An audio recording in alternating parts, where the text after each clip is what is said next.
In this video, we introduce the Alt-L course, developed in collaboration with London International Academy and the London International Academy Foundation.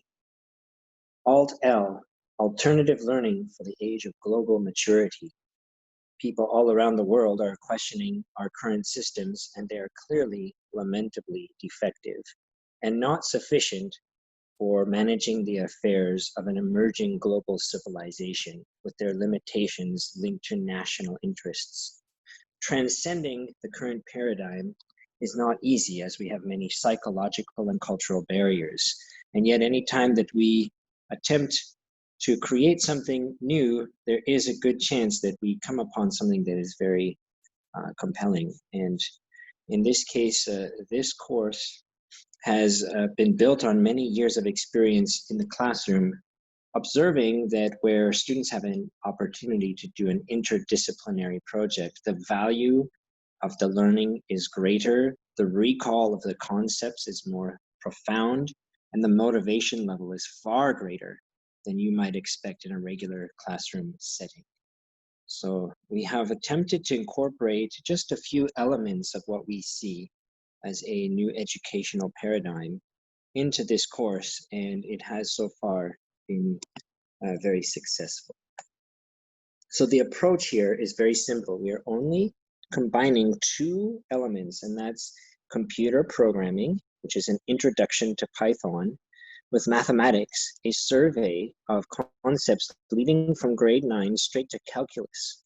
And we're doing them in an integrated fashion. The idea is that we can achieve a deeper understanding of both subjects. And it's interesting to note that we're not incorporating a number of other elements of the emerging education paradigm here, just two. And that is actually just one. That's the integration of two subjects, computer programming and mathematics. So the topics that we have covered in the course include the following. Introduction to computer programming includes variables, operators, mathematical expressions, conditional statements, loops, functions, and data structures. These are very similar to what you might find in any introduction to computer programming course. The difference is that these are done in the context of mathematical problems. Meanwhile, from the mathematical side, we have algebra and geometry leading up to calculus. And so you see the topics listed there: arithmetic and geometric sequences and series, using lists to represent polynomial functions, solving equations, solving systems of equations, and plotting points and lines. And each one of these topics has a natural connection to some of the fundamental concepts in computer programming. So learning these topics in conjunction with learning computer programming techniques provides a certain synergy. And then we lead into the calculus, and similarly in calculating slopes as 2 points converge, developing the rules of differential calculus and finding areas under curves, we apply these newfound concepts and expand upon the mathematical ideas without getting too complicated. And the result is that there's a profound appreciation of the core of mathematics, and at the same time, a better understanding of the concepts of computer programming. So education as it is, what is the rationale behind the course that we are currently developing? Well, the current state of our education systems might be summarized in a number of points, 3 of which are listed here. The factory system. It is well known that in the 1800s, the factory system saw students as the resources that were to be refined by the educational factory, that is, the school. And the success of this factory is the output of graduates who are obedient and willing potential employees for large corporations. And we want to produce uniform and predictable results. We're not into creativity or expanding the powers of the human mind, but rather expanding the obedience to authority and the malleability of human resources so that large corporations can thrive. And this has been well played out throughout the 20th century and continues to thrive in our current times.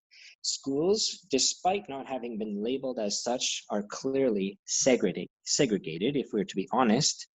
And that is that the students are separated by age within the school and separated through the school environment from their communities. And this has a severe adverse effect on the quality of community life and reduces the sense of citizenship and responsibility for the well-being of others at the expense of personal gain. So there's a very strong psychological effect on students as they're segregated from their communities. Schooling is also fragmented. Subjects are segregated and scattered. And in this way, there's no coherent pattern connecting them. The underlying purpose is not clear, and there's a waste of time and energy in the learning process.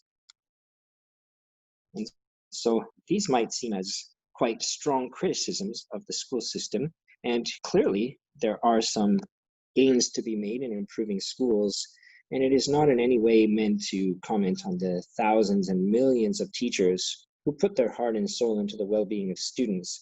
It's simply that the system in which they're operating has certain attributes which prevent the full realization of the talents and potential of their students.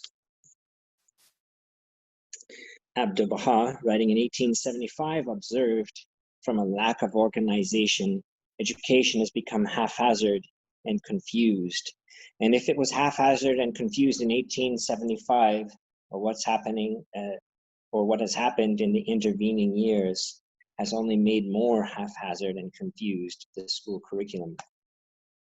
John Taylor Gatto, a famous school teacher who won an award for his school teaching in New York City and subsequently was forced to resign because he could not reconcile the processes of education with the processes of schooling. And in winning the award, he had basically broken a number of very important rules of the school in which he was working. So he made a clear distinction between education, which is an ideal, and schooling, which is carried out in practice.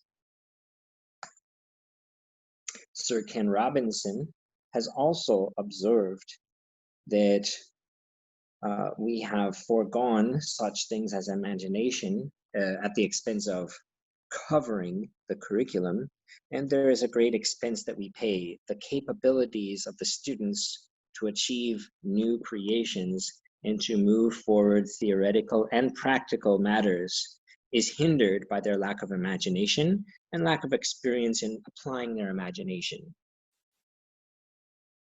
So how can we move forward from the current situation and imagine education as it might be? And again, in a few short minutes, we cannot fully elaborate on such a concept, and yet we can list a few starting points. And so responding to the current situation of schooling that we just discussed, we can imagine an education system that at very least is differentiated, recognizing that students are each individuals with unique talents and even a source of genius within each one of them, just waiting to be developed.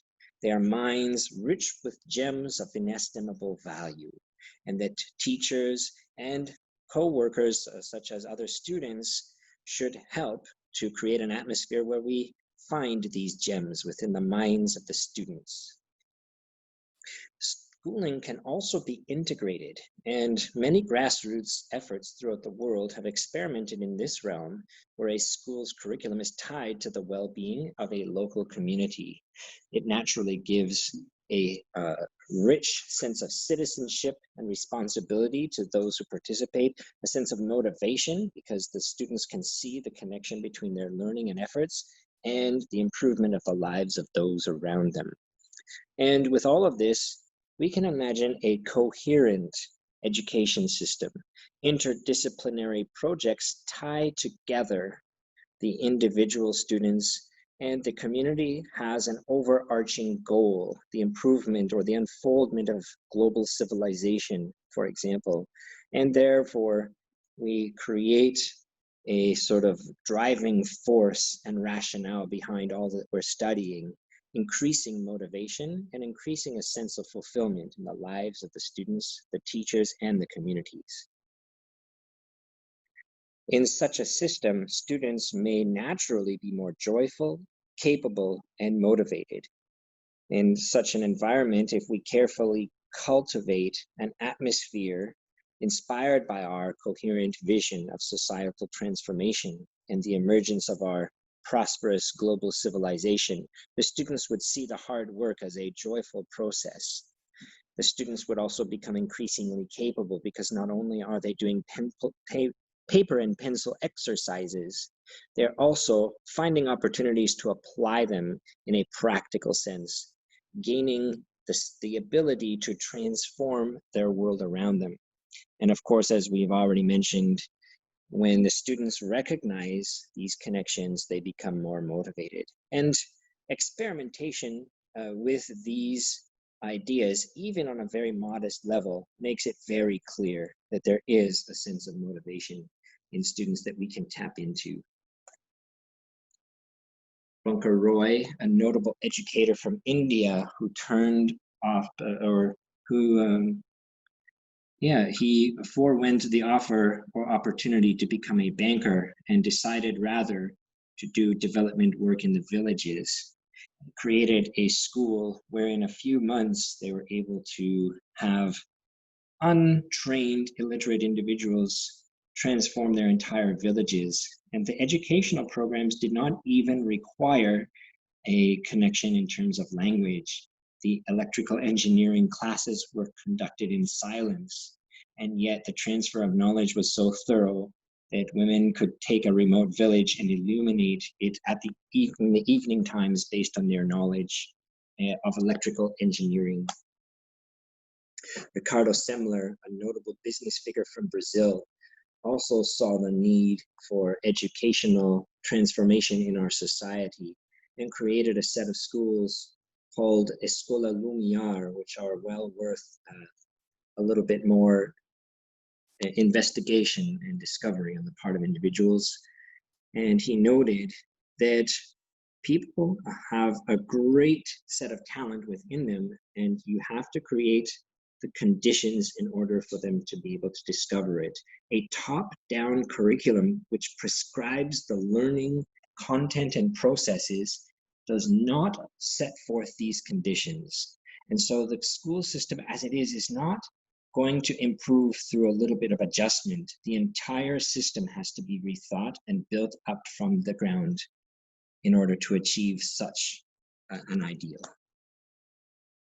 Baha'u'llah, writing also in the 1800s, said, "Be anxiously concerned with the needs of the age in which ye live and center your deliberations on its exigencies and requirements." Were we to design a school around such a notion, it might create something of a coherence to the curriculum and a motivation to the students and the communities in which they live. How amazing might it be for us to work together to create such a school system based on coherent notions of the well-being of all. So alternative learning, or Alt-L, this is some of the background thought behind the Alt-L course, and it is a very modest initial effort to combine only mathematics and computer programming and find synergy in the study of both of them together. And hopefully, with the input of more collaborators, the other elements of a new school system suitable for the age in which we live may be unfolded together. So as we mentioned before, we are taking mathematics and coding and creating something of a coherence between them by studying them together and having the concepts from one support the understanding of the concepts from the other. And this is the interdisciplinary approach, which can be expanded to other subject areas and other projects and linked to community well-being. So we finish just with a little bit of art, connecting to other areas. For example, a simple mathematical expression and a relatively short computer program can produce infinitely beautiful fractal art, for example. And this is just a symbol of the vast potential that we have if we but work together to realize the unfoldment of a meaningful education system.